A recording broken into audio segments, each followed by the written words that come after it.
নমস্কার বন্ধুরা, Titli food blogs চ্যানেলে তোমাদের সবাইকে স্বাগত জানাই। আজকে লাঞ্চে একটু দেরি হয়ে গেছিলো বলে তাই বসছিলাম, তাই নিজের মুখদর্শনটা তোমাদের করিয়ে দিলাম। আজকে মেনুতে তেমন কিছু ছিল না, কিন্তু সবার ফেভারিট বিরিয়ানি ছিল। কি ঠিক বললাম তো? হ্যাঁ, বিরিয়ানি সবার ফেভারিট, আমারও খুব ভীষণ প্রিয়। তাই বিরিয়ানি পাওয়ার সঙ্গে সঙ্গে আমি আলু, লেগ পিস আর ডিম এক সাইড করে রেখে দিলাম, কারণ বিরিয়ানিটা খেতে সুবিধা হবে। বিরিয়ানি রাইসটা খুব ভালো ঝরঝরে হয়েছিল, সফট ছিল, গরম গরম ছিল। এই গরম করতে গিয়ে একটু লেট হয়ে গেছে, তার জন্য বসতে হয়েছিল। আর সঙ্গে ছিল রায়তা।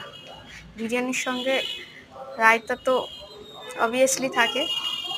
অনেকে শুনেছি নাকি রায়তাটা খেতে পছন্দ করে না, অনেকে হয়তো পছন্দ করে না, ভালো লাগে না, বাট আমার খুব ভালো লাগে বিরিয়ানির সঙ্গে রায়তা।